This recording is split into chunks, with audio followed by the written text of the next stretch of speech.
안녕하세요. 얼마 전 결혼을 앞둔 남자친구와 파혼한 30대 여자입니다. 좋게 좋게 넘어가려고 해도 생각만 하면 화가 치밀어서 어디라도 털어놓으면 좀 나을까 싶어서 이렇게 사연을 쓰게 되었습니다. 저에겐 친구가 한 명 있었어요. 원래 성격이 엄청 잘 맞았던 건 아니지만 우연히 같이 다니게 되었는데 서로 대학 졸업하고 취업하고 하면서 소원해져 그 이후로는 만나지 못했었죠. 이 친구 이름을 미희라고 할게요. 미희는 대학 시절 처음 만난 친구예요. 미희는 타 지역에서 온 친구이기도 했고 OT나 MT에 하나도 참여를 안 했어서 거의 한 학기가 넘도록 혼자 다녔어요. 저희 학과에 사람이 워낙 많아서 혼자 다닌다고 크게 눈에 띄는 건 아니라 저도 미희의 존재를 잘 몰랐죠. 그때까지만 해도 같은 고등학교에서 올라온 친구랑 늘 같이 다녔거든요. 그러다가 1학년이 끝나고 저랑 원래 같이 다니던 친구가 갑자기 반수를 하겠다며 휴학을 한 거예요. 순식간에 친구가 없이 혼자 학교를 다니게 된 저는 마침 강의실 옆자리에 앉은 미희에게 처음 말을 걸었고 생각보다 말이 잘 통하고 사람도 나쁘지 않은 것 같아 같이 다니게 되었어요. 미희는 자존감이 낮은 것만 빼면 정말 괜찮은 친구였어요. 자기를 깎아내리면서 옆에 있는 저를 매일 추켜 세워주니 처음엔 칭찬을 들어 기분이 좋다가도 조금 안쓰러울 수준이었어요. 하지만 늘 이런 식이었거든요. 유정아, 너 다리 진짜 길다. 난 다리 짧아서 달라붙는 청바지 못 입겠던데. 너랑은 같이 거의 못 보겠어. 너무 비교돼서. 내가 아는 애 중에 유정이 네가 제일 예쁜 것 같아. 이런 건 유정이 너나 어울리지 난 별로야. 듣다 보니 부담스럽기도 하고 자신감 없이 위축된 모습이 좀 마음에 걸렸어요. 저는 이렇게 칭찬만 하고 비행기 태워주는 친구보다는 솔직하게 서로 농담도 하고 장난도 잘 치는 그런 친구 관계를 더 원해왔거든요. 근데 미희는 저를 자기가 모시는 아가씨고 자기는 그런 저를 모시는 아가씨인 것 마냥 늘 저자세로 저를 대하는 거예요. 좀 답답했어요. 그럴 때마다 저도 어떻게 반응해야 할지 모르겠더라고요. 그러다가 미희에게 처음으로 남자친구가 생겼어요. 4살 많은 복학생 선배였는데 신입생은 한 번씩 다 찔러보고 다닌다는 소문이 돌았던 선배였죠. 물론 저도 1학년 때 그 복학생 선배한테 지겹도록 연락을 받은 적이 있었고요. 제가 싫다고 관심 없다고 단호하게 나가니까 그때부터 뒤에서 묘하게 제 소문을 더럽게 흘리고 다니더라고요. 괜히 비싼 척 군다느니 따지고 보면 그렇게 예쁘지도 않다느니 선배 무서운 줄을 모른다느니 뭐 이런 식의 질 나쁜 소문들이요. 어이가 없었죠. 저 좋다고 따라다닐 땐 언제고 뒤에서 안주마냥 씹어대는 건지 수준 알만하다 싶었어요. 그래도 얼마 안 있어 방학이라 소문이 자연스럽게 잠잠해져서 굳이 어떻게 수습할지 고민하는 수고는 덜었어요. 그러다 방학 끝나고 2학년으로 올라갈 때 제 친구가 휴학하면서 저랑 미희가 같이 다니게 되었는데 그걸 보고 일부러 저한테 엿먹이려 그랬던 것 때문이었는지 아니면 그냥 누구든 찔러보는 그 버릇 못 고쳤던 건지 아무튼 미희는 그 복학생 선배랑 사귀더라고요. 1학년 때 있었던 일을 미희에게 말해줘야 하나 말아야 하나 고민했었는데 사귀고 나서부터 미희 성격이 조금 바뀌더라고요. 소심했었는데 나름대로 자기 주장도 할 수 있게 되고 저한테도 연애 상담을 할 때뿐만이 아니라 그냥 말을 할 때도 진짜 친구처럼 좀 더 편하게 말을 걸기도 하고요. 미희가 하는 얘기만 들어보면 그 복학생 선배가 미희한테 나름 잘하는 것 같았어요. 게다가 미희도 그 복학생 선배를 좋아하는 티가 너무 많이 나서 거기에 대고 1학년 때 저와 무슨 일이 있었고 그 선배가 얼마나 별로인지 말하기가 참 곤란했죠. 속에는 뭔가 이유 모를 책임감이나 불편한 느낌이 있었는데 그래도 당사자들이 좋다는데 굳이 제3자인 내가 이걸 말해야 할까? 하고 자기 합리화했어요. 제 실수였죠. 미희는 남자친구를 사귄 이후로 꾸미는 거에도 부쩍 관심이 많아졌어요. 언제는 다리에 자신이 없어서 치마나 딱 달라붙는 바지를 입기 싫다더니 복학생 선배와 사귀고 난 이후에는 잘 입고 다녔죠. 그렇게 자신감을 되찾은 모습은 저도 좋았어요. 그런데 갈수록 뭔가 이상한 거예요. 미리 말하는데 저는 제가 좋아하는 스타일이 확고해서 제가 입는 옷은 유행을 잘 안 타요. 좋게 말하면 개성 있는 거고 제 언니 말을 빌리자면 좀 촌스럽고 누가 입나 싶은 옷을 입는 거죠. 원래 남 시선을 의식을 안 해서 저는 나름대로 제 스타일에 만족하면서 살았어요. 제가 좋아하는 옷 스타일이 마침 저한테 어울리기도 하니 싫을 이유가 없었죠. 그런데 미희가 하루는 저보고 어디서 옷 사냐고 물어보더니 그 이후로부터는 제가 입는 옷이랑 비슷한 패턴, 소재로 된 옷을 자주 입고 오는 거예요. 제가 미희 만나면서 예전에 한 번씩 입고 왔던 옷이랑 비슷한 것들로 골라서요. 아, 이게 참 대놓고 말하기엔 제가 무슨 그 스타일 특허낸 것도 아니고, 근데 뭔가 기분은 나쁘고 말로 설명할 수 없는 그런 기분이더라고요. 제가 특별히 대놓고 뭐라 말을 안 하니 미희가 절 따라하는 건 점점 심해지더라고요. 제가 머리 위쪽은 고동색, 아래쪽은 청록색으로 좀 튀게 반반 염색을 했었는데 지겨워져서 고동색 부분만 남겨두고 머리를 자르면서 단발로 헤어스타일을 바꿨거든요. 그리고 얼마 안 있어서 미희가 색깔만 교묘하게 피해서 머리 아랫부분 절반만 초록색으로 염색을 하더라고요. 살짝 화가 났지만 참았어요. 저는 이미 단발로 머리를 자르기도 했고 유치하긴 하지만 아예 똑같은 색도 아니잖아요. 근데 지나가던 한 학년 선배가 저를 보고 어? 순간 뒤에서 보는데 미희가 유정인 줄 알았어. 유정인 단발했네. 잘 잘랐네. 예쁘다. 하고 말하는 거예요. 저는 살짝 당황했지만 우선 감사합니다 하고 조금 불편한 마음으로 앉아있는데 미희가 말하더라고요. 선배, 정말요? 뒤에서 볼 때 제가 그렇게 유정이랑 닮았어요? 하고요. 선배가 살짝 당황해서 대충 대답하며 제 눈치를 보곤 자기 자리로 돌아가는데 미희가 기쁜 목소리로 또 저한테 말하더라고요. 유정아, 들었어? 우리들이 닮았대. 이렇게 말하는데 저는 순간적으로 섬뜩했어요. 마치 자기가 바라던 대로 됐다는 듯 뿌듯한 목소리로 얘기하니까 조금 신경 쓰이더라고요. 그동안 미희가 저를 따라한다고 의심되는 게 옷 스타일이나 머리 스타일 한두 가지가 아니었거든요. 향수를 뿌리거나 핸드크림을 바르면 향 좋다며 자기도 한번 써보면 안 되냐고 물어봐서 꼭 빌린 이후에 어디 건지 확인하고 그 브랜드 향수나 핸드크림을 사서 쓰고요. 제가 앞머리를 내리면 미희도 따라 내리고 새로운 가디건을 하나 사면 당장 내일 자기도 가디건을 입고 오고 특별히 제가 뭘 샀다 뭘 바꿨다 직접 말하지 않아도 이젠 알아서 슥 보고 따라하더라고요. 그런 것들 하나하나 눈에 너무 잘 보이니까 스트레스 받는 건 저였고요. 솔직히 그때쯤엔 그냥 제가 더러워서 피하려고 일부러 옷 스타일까지 바꾼 상태였어요. 원래 입던 옷보다 더 화사하고 깔끔한 느낌의 옷만 일부러 골라 입었죠. 그랬더니 미희가 그러더라고요. 유정아, 너 지금 입은 스타일이 훨씬 잘 어울리는 것 같아. 사실 예전 스타일은 좀 별로였는데 말하기 뭐했거든.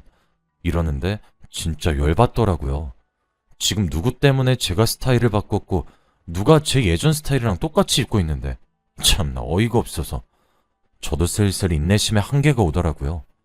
별거 아닌 듯해도 스트레스 받아오기도 했고 옆에 같이 다니던 친구가 무슨 너구리 마냥 저랑 똑같이 둔갑하려는데 막상 겪어보면 다들 엄청 거슬리실 거예요. 차라리 절결하는 게 나을지도 모르겠다 생각하던 어느 날 그 복학생 선배가 저희 집 아파트 단지 입구에 서 있더라고요.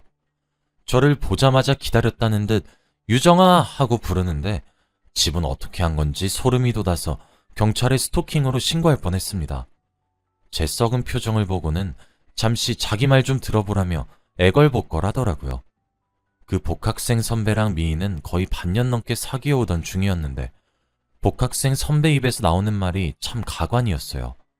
사실 자기는 미희 좋아한 적이 한 번도 없었고 전부 다 제 관심 끌려고 질투 유발하려고 일부러 저랑 같이 다니는 미희한테 접근한 거라고 하더라고요. 일단 사귀는 것만 보여주고 나면 제가 자기한테 올 줄 알았답니다. 사실은 제가 자기를 좋아하는데 체면이 있어서 여태 계속 튕겨왔던 거 아니냐면서요. 진짜 세상엔 별 정신병자가 다 있더라고요. 근데 미희가 생각보다 자기를 너무 좋아해서 여태 못 헤어졌다고, 나는 유정이 네가 좋다고, 자기한테는 저밖에 없다고 어떡하냐고 하는데 듣는 내내 그 복학생 선배 입에서 나오는 게 말인지 똥인지 구분이 안 가더라고요. 그것도 모르고 혼자 좋아 죽었던 미희가 불쌍하기도 하고 막상 이걸 알리면 미희한테는 큰 상처가 될 것 같기도 해서 잠시 고민에 빠졌어요. 일단 이 망상병 환자한테는 확실히 하는 게 낫겠다 싶어 그쪽 좋아한 적 단 한 번도 없고 착각도 그 정도면 병이라고 정신 차리라고 말해줬습니다. 그리고 미희 좋아하는 거 아니면 앞에서는 아닌 척 기만하면서 계속 사귀지 말고 차라리 지금이라도 일찍 헤어지라고 했어요. 그게 최선일 것 같았죠. 생각보다 그 복학생 선배는 순순히 물러나더라고요. 알겠으니 그렇게 하겠다면서요. 물론 마지막까지 정신 못 차리고 너 진짜 나 안 좋아해? 하길래 아니니까 얼른 꺼지라고 쌍욕 날려줬습니다. 며칠 안 있어서 미희가 울면서 연락 오더라고요. 복학생 선배가 별 이유도 없이 자기랑 헤어지자고 했다고. 어쩌면 좋냐고요.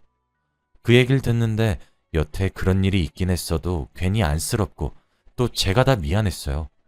어쨌든 그 복학생 선배가 절 좋아한 것 때문에 미희는 영문도 모르고 이용당한 거잖아요. 맛있는 거 사주면서 위로도 해주고 잠시 동안은 미희가 절 따라한 걸 잊기로 했죠. 복학생 선배는 원래 곧 졸업을 앞두고 있어서 학교에 잘 안 나오긴 했는데 그 이후로는 거의 눈에 안 띄게 학교 다니다 빨리 졸업한 것 같더라고요. 미희에겐 본의 아니게 사실을 숨기게 돼서 찝찝하고 죄책감이 들었지만 이게 나을 것 같았어요. 괜히 알아서 2배로 크게 상처받는 것보다야 모르는 게 약이다 싶었죠. 그렇게 다 무난하게 지나가는 듯 했어요. 그렇게 얼렁뚱땅 2학년을 마치고 저는 1년 정도 휴학하게 됐어요. 호주에 워킹홀리데이 지원했던 게 붙었더라고요. 더 넓은 세상을 경험해 볼 겸 잠시 한국을 떠났고 돌아와서도 1년 정도 이리저리 여행 다니고 진로에 대해 방황도 한다고 다시 휴학을 했어요. 여자애가 휴학을 2년이나 하니 부모님이 그렇게 좋아하시진 않으셨지만 그래도 지금 아니면 언제 이렇게 청춘을 즐겨보나 하는 생각에 무리하게 결정했던 것 같아요. 휴학을 끝내고 늦게 학교에 돌아오니 미희는 이미 졸업했더라고요. 1년 동안 호주에서 지내고 그 이후에도 나름대로 정신없이 지내느라 미희랑 꾸준히 연락을 하지 못했어요. 그러다 보니 자연스럽게 소원해졌죠. 저도 아직 대학교 3학년이고 미희는 이제 취업 준비 중이니 서로 연락하기도 힘들 만큼 바쁘게 살 시기이기도 했어요. 그렇게 서서히 미희를 잊어갔습니다. 시간이 흘러 저도 졸업을 하고 취업을 하게 됐어요. 중간에 취업 준비로 대외 활동을 하면서 새로 사귀게 된 남자친구도 막 취업을 했죠.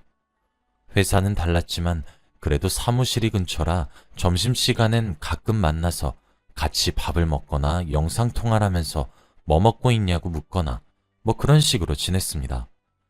가끔씩 남자친구가 일하다 말고 전화 와서는 사수가 자기를 계속 갈군다고 너무 힘들다고 지금 화장실로 대피했다고 징징대길래 엄살 부리지 말고 얼른 일하라고 하기도 하고 가끔씩은 퇴근하고 호프집에서 치킨이랑 맥주 먹으면서 같이 스트레스도 풀고 그랬어요.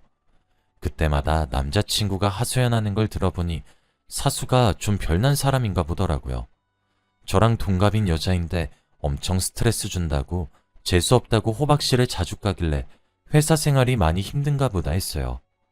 그래도 시간이 지날수록 남자친구도 업무에 익숙해져서 덜 혼나는지 이제는 저런 말을 잘 안 하더라고요. 이제는 잘하고 있는 것 같아 다행이다 내심 생각했습니다. 저도 그렇고 남자친구도 결혼을 할 거라면 괜히 망설일 이유가 없다고 생각하는 사람이었어요. 대학 때도 반은 우스갯소리고 누구나 하는 말들이긴 했지만 취업하고 둘이 같이 돈 모아서 결혼하자 이런 식의 얘기를 몇 번 했었죠. 그런데 취업하고 몇 년 후 남자친구가 대리로 승진하고 나서 저한테 서프라이즈로 청혼을 하더라고요.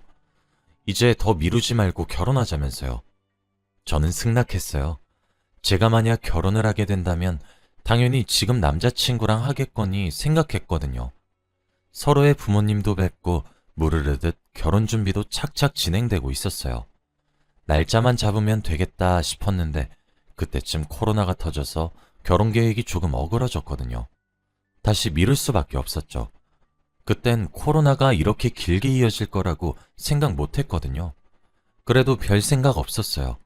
이미 양가에서 말도 오고 갔고 저랑 남자친구도 서로 사랑하니 잠시 미뤄진 것쯤이야 큰 문제가 안 됐죠. 그러던 어느 날이었어요. 모르는 번호로 저한테 무슨 사진들이 막 오는 거예요. 뭔가 싶어서 확인해 봤더니 제 눈을 의심하게 되더라고요. 남자친구가 제 대학 시절 친구인 미희랑 다정하게 찍은 셀카가 몇십 장이나 나온 거예요. 전부 누가 봐도 연인 사이인 것 같은 그런 모습들이었어요. 아무리 오래 못 만났다고 해도 얼굴은 기억나니까 단번에 미희인 걸 알아볼 수 있었죠. 사진들을 찬찬히 뜯어보니 그냥 알고 지낸 사이가 아닌 것 같더라고요.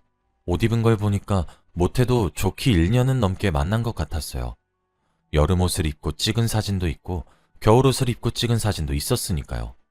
얼마 안 있어 문자도 오더라고요. 내가 누군지 알 것 같아? 우리 할 얘기가 좀 남았지? 하고요. 바로 그 번호로 전화를 거니 역시 미희 목소리가 맞더라고요. 미희는 저더러 얘기를 듣고 싶으면 사무실 근처 카페에서 퇴근 후에 보자고 했습니다. 저는 알겠다고 하고 퇴근 후 카페로 향했죠. 미희가 앉아있더라고요. 사진 속 모습 그대로, 대학 시절 그 얼굴 그대로요. 미희가 먼저 말을 건넸어요. 오랜만이야? 그러게, 오랜만이다. 사진이 궁금해서 온 거지? 맞아. 네 남자친구랑 나 둘이 사귄 지 이제 1년 넘었어. 네가 어떻게 그럴 수가 있어? 모르고 사귄 거야? 둘이 어떻게 만난 거야? 제가 뻔뻔한 미희의 태도에 언성을 높이자 미희가 다시 말하더라고요. 아니, 다 알고 사귀었어. 우리 회사에 들어온 신입이 알고 보니 네 남자친구더라고. 내가 직속 사수였고. 일부러 네 남자친구인 거 알고부터는 그때부터 접근한 거야. 알면서 그랬단 거야? 대체 왜? 이유가 뭐야? 너도 참 뻔뻔하다. 우리 학교 다닐 때 나 남자친구 있었잖아, 왜. 근데 나 모르는 사이에 뒤에서 네가 꼬리 쳤었다며? 받은 만큼 똑같이 돌려주는 거야. 미희는 그때 자기가 복학생 선배와 헤어지게 된 이유를 전부 제가 수작을 부려서 그런 걸 알고 있더라고요. 어떻게 알게 된 거냐 물으니 헤어진 이후에 미희가 한번 연락을 한 적이 있었는데 그때 복학생 선배가 자기 좋을 대로 각색해서 미희한테 입을 털었나 봐요. 저만 나쁜 년 만들고요. 진짜 또 이렇게 뒤통수를 맞을 줄은 몰랐어요. 제가 한 게 아니라고 미희한테 해명을 하려고 해도 제 말은 아예 거짓말로 취급해버리니 납득시킬 자신이 사라지더라고요. 게다가 결혼까지 약속한 남자친구가 사실은 뒤에서 미희랑 1년째 바람을 피고 있었다는 걸 알게 되니까 이걸 어떻게 수습하나 하는 생각보다 마음의 상처가 더 컸어요. 미희랑 헤어지고 우선 남자친구한테 전화를 걸어서 언제부터 그런 거냐고 바람 피고 있었냐고 대뜸 물으니까 처음엔 아니라고 그냥 직장 상사일 뿐인데 갑자기 무슨 소리냐고 시침이 떼더니 제가 미희한테서 받은 사진을 남자친구한테 그대로 전송하면서 너희 회사에서는 직장 상사랑 둘이서 주말에 오붓하게 데이트도 하고 그러냐고 따지니까 그제서야 미안하다고 다시는 그러지 않겠다고 한 번만 용서해달라고 빌더라고요. 용서해줄 마음은 처음부터 없었어요. 전화로 이렇게 확인 사살을 받으니까 더 비참한 기분이 들더라고요. 그냥 전화를 뚝 끊어버리고 대리점에 가서 번호부터 바꿨어요. 저밖에 없을 것처럼 굴더니 뒤에서는 그렇게 놀아놨다는 게 불결하더라고요. 그냥 인연 자체를 끊고 싶어서 그랬던 것 같아요. 그날부터 일주일간 남자친구가 집으로 찾아오긴 했는데 다 무시했습니다. 그랬더니 그 이후론 안 오더라고요. 뭐 바람핀 남자한테 더 기대할 게 있었겠냐마는 겨우 일주일 버티고 나가 떨어지는 꼴도 같지 않았어요. 처음 비참했던 기분은 사라지고 잘 걸렀다 싶었죠. 한번 바람핀 남자면 나중에 결혼한 이후에도 기회만 있으면 땀만 품을 확률이 높단 거잖아요. 그런 남자랑 결혼해서 평생 고생할 바에 그냥 지금 잠깐 아픈 게 낫다고 생각했습니다. 부모님도 처음엔 제가 이유도 말 안 하고 갑자기 파혼 소식을 통보하니 이해하지 못했는데 나중에 이런 일이 있었다고 말을 하니 차라리 다행이라고 앞으로 더 좋은 남자 만나면 된다고 말씀해 주셨어요. 내심 대학생 때 내내 미희가 저를 따라하는 것 때문에 고통받았는데 결국 이런 식으로 끝까지 사람 괴롭히는구나 뭐 이런 생각도 듭니다. 미희가 조금은 안쓰럽기도 하고 조금은 고마워요. 이게 무슨 소리냐고 하실 수도 있는데 얼마나 자존감이 낮고 스스로 내세울 게 없으면 남이 하는 걸 늘 베껴서 그게 진짜 자기인 양 우기고 사는 걸까? 그렇게 살면 안 피곤한가? 밥 먹고 참 할 짓 없다 싶기도 하고요. 또 뭐 덕분에 남자친구가 바람이나 피는 그런 사람이었단 걸 알게 돼서 한편으로는 고맙기도 하고요. 저는 저대로 그냥 늘 당당하게 살려고 합니다. 원래 제가 이런 걸로 슬퍼서 집에 처박혀 있을 성격이 아니기도 하고요. 새삼 공부나 돈 버는 것보다 인간관계가 제일 어렵구나 깨달았어요. 아무리 노력해도 도저히 안 맞는 사람이나 미희처럼 제 상식으로는 이해할 수 없는 사람이 워낙 많으니까요. 속 시원한 이야기도 아니고 어쩌면 사연을 듣고 저보다 더 분해하실 분들도 계실 것 같네요. 그래도 끝까지 읽어주셔서 감사합니다.